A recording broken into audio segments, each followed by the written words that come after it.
ओम नमः शिवाय।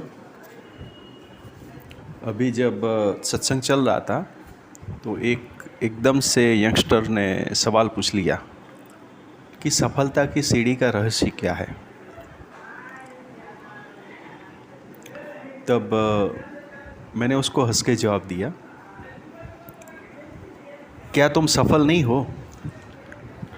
तो वो कंफ्यूज्ड हो गया। मैंने कहा जवाब मिला? तो बोले नहीं, समझ नहीं आया। मैंने कहा बस वही सीक्रेट, वही लॉजिक सफलता के पीछे है कि हमें वही पता नहीं है कि हम सफलता किसको गिनते हैं, हमें सफल किस बात में होना है। तो चलिए आज इसी टॉपिक पे पूरा चर्चा करेंगे। देखिए, सफलता और सफलता की सीढ़ी, इसको हम 3 कैटेगरी में बांट सकते हैं: शारीरिक, मानसिक और आर्थिक।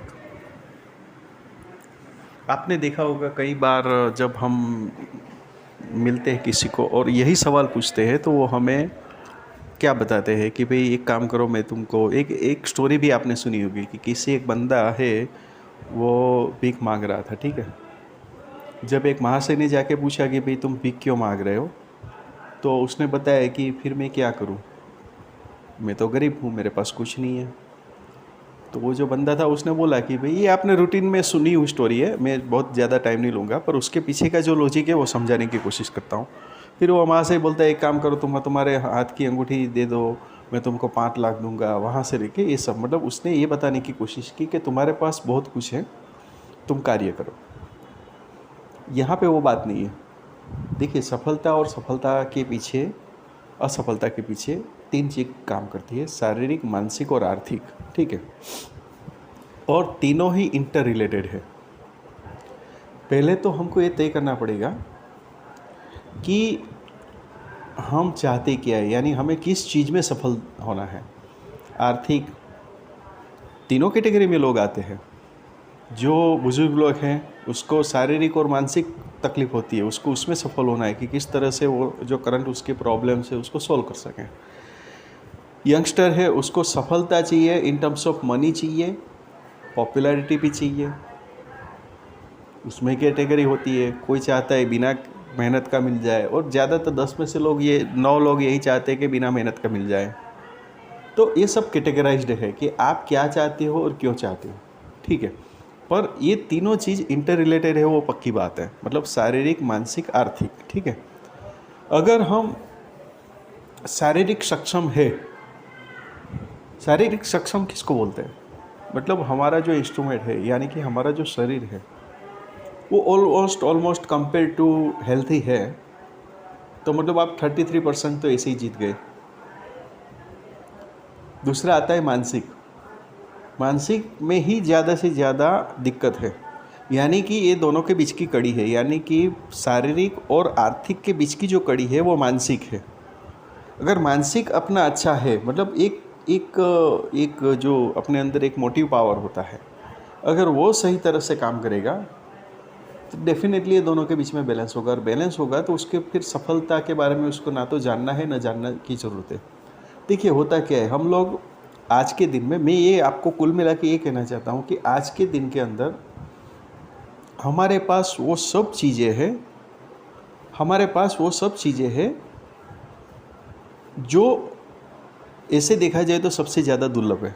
सपोज़ करिए मोबाइल, यानी कि आप एकदम छोटी चीज़ समझते हो ना, क्यों आप समझो, मोबाइल आपके हाथ में तो पूरा विश्व आपके हाथ में। आप मेरी बात समझ गए, ऐसे आशा करता हूँ, ठीक है। आपके पास पैसा है, आप फ्लाइट से उठ के चले जाओ, अमेरिका जाना है, यूरोप जाना है, आप कहीं पे भी जा सकते हो। आपको सोना है, आप मतलब अपने ही घर में बंद दरवाजे करके आराम से एक स्वीट सा म्यूज़िक सुनो, आराम से सो जाओ। आपको कुछ चेंज चाहिए, आप जंगल में चले जाओ।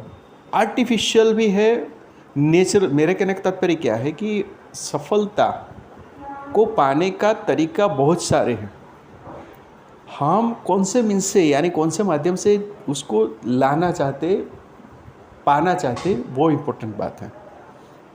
सपोज़ करो एक मेरा कलीग है, मैं भी 15 दिन के लिए आउट ऑफ डेस्टिनेशन चला गया, ठीक है। तो वो जब मैंने बताया कि मैं अभी 15 दिन नहीं मिलूँगा, मैं थोड़ा जा रहा हूँ आउट ऑफ डेस्टिनेशन, ठीक है, तो वो सोच में गिर गया और उसने मुझे बोला आप ऐसे कैसे कर सकते हो, आप कभी भी देखते हैं तो कभी भी आप तैयार होके हफ्ते के लिए, 2 हफ्ते के लिए, 3 हफ्ते के लिए, 4 हफ्ते के लिए निकल लेते हो, तो हम तो ऐसा नहीं कर सकते। मैंने बोला वही है मानसिकता। हमें ये सोच के चलना है कि हमें चाहिए क्या। अगर आपका ये डिसाइडिंग है ना तो बाकी कोई दिक्कत नहीं आएगी। सपोज़ करो कि मैंने उसको बोला कि भाई मैं 15 दिन के लिए नहीं मिलूँगा, इसका मतलब ये होगा 15 दिन के लिए अगर वो आर्थिक तरह से देखा जाए तो वो स्टॉप हो जाएगा, मानसिक और शारीरिक तरह से देखा जाए तो वो ग्रोथ होगा, ठीक है, मैं ये कहना चाहता हूँ। पर अगर मैं आर्थिक पॉइंट ऑफ व्यू देखने चाहता हूँ कि यार 15 दिन में नहीं जा सका या नहीं जा, मतलब 15 दिन में बाहर चला जाऊँगा आउट ऑफ डेस्टिनेशन, तो फिर मेरा इनकम का क्या होगा। तो ये मानसिक हालत है। मानसिक हालत से वो आपको डिसाइड करना पड़ेगा कि आपको सफलता किसको मानते हैं। मैं ये कहना चाहता हूँ अगर मैं 15 दिन जो जाके आया वहाँ पे क्या मेरी सफलता नहीं है। वो हर एक अनुभव, वो हर एक जो 15 दिन मैंने जो निकाले हैं वो अपने आप में एक सफलता है। उसमें भी बहुत सारे एक्सपेरिमेंट थे जो किए गए हैं। अगर उसको असफलता की ओर देखा जाए तो आर्थिक पॉइंट ऑफ व्यू में चले जाइए, मतलब 15 दिन मैंने कुछ अर्निंग नहीं किया।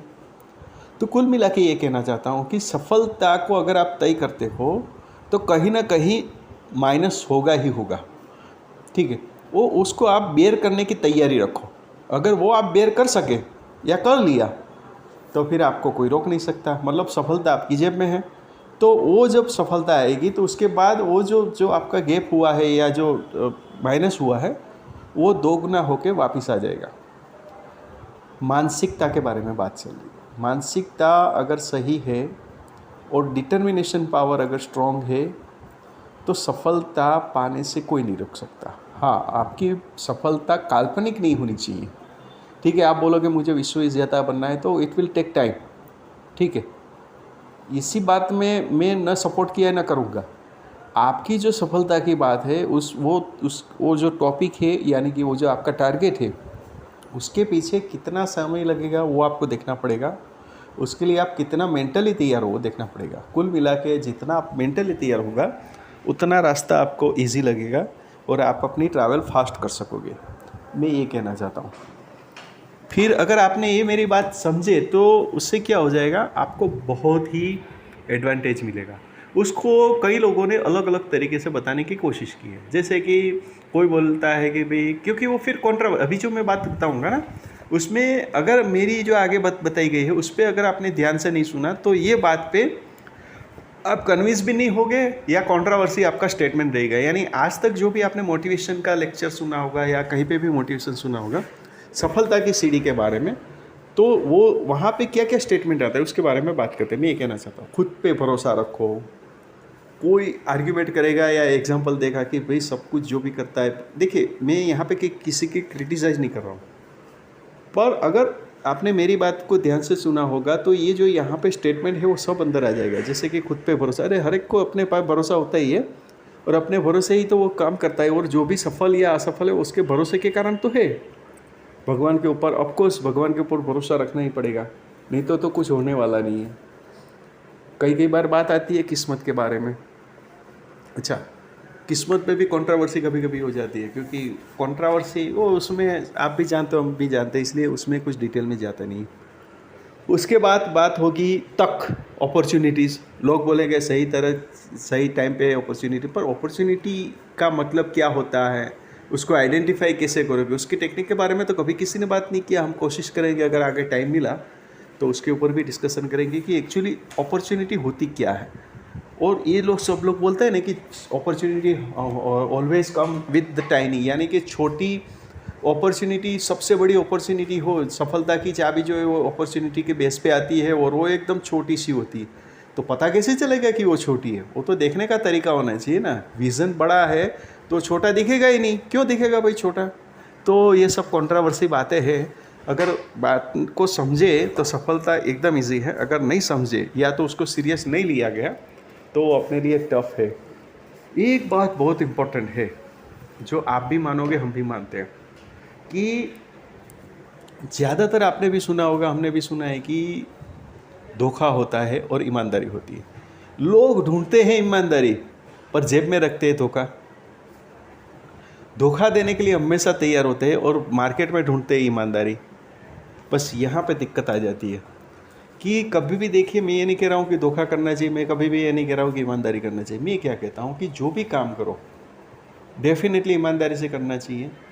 धोखा आप किसी को एक बार दे सकते हो, 2 बार दे सकते हो, 3 बार दे सकते हो, पर जब कहते हैं ना गुरु के ऊपर गुरु घंटाल होता है, तो कभी धोखे के ऊपर अगर लेने के देने पड़ गए तो फिर गए काम से। और ये सफलता की कुंजी नहीं है, चाबी नहीं है। सफलता की चाबी के लिए आपको बहुत ही ध्यान से, आराम से, सोच समझ के मानसिक तैयारी करनी पड़ेगी। कुल मिला के मैं आपको ये कहना चाहता हूँ, अगर आप मानसिक तौर से सही हो, मानसिक तौर से आप उसके पीछे लगे हो, या आपको जो तक मिलती, अपॉर्चुनिटी मिलती है, भगवान पे भरोसा, खुद पर भरोसा, और जो आपको जो लग रहा है ये इसमें आप कुछ कर सकते हो, वो आप करो, सफलता मिलेगी, ज़रूर मिलेगी। और इसमें होता क्या है मैं बताता हूँ कि सफलता कभी कभी क्या होता है कि आपको जो आता है और आप जो कर रहे हो दोनों अलग होता है। पर जब तक आपको वो जो आता है या जिसमें आप माहिर हो, उसकी जब तक आपको अपॉर्चुनिटी नहीं मिलती है, तब तक आपको जो नहीं आता है, मतलब आपके ऊपर थोपा गया है, वो काम भी आपको करना ही पड़ेगा। फिर धीरे धीरे धीरे धीरे जैसे जैसे आप उसमें सफल होते जाओ, ऐसे ऐसे जो काम आपके ऊपर थोपा गया है या जो आपको लगता है कि ये नहीं करना है मुझे, वो धीरे धीरे आप उसमें से एस्केप हो सकते हो। तो कुल मिला के मैं आपको यही कहना चाहता था कि बस ये जो सफलता की सीढ़ी है उसको आप कैटेगराइज करिए 3 में, शारीरिक, मानसिक और आर्थिक, ठीक है। और ज़्यादा से ज़्यादा फोकस करिए आप मानसिक लेवल पे। अगर आपने मानसिक लेवल पे अगर आपने फोकस कर लिया तो शारीरिक और आर्थिक दोनों बैलेंस हो जाएगा और डेफिनेटली सफलता की सीढ़ी सफलता की कुंजी में कन्वर्ट हो जाएगी। आशा करता हूँ कि आज का टॉपिक भी आपको अच्छा लगा होगा। ओम नमः शिवाय।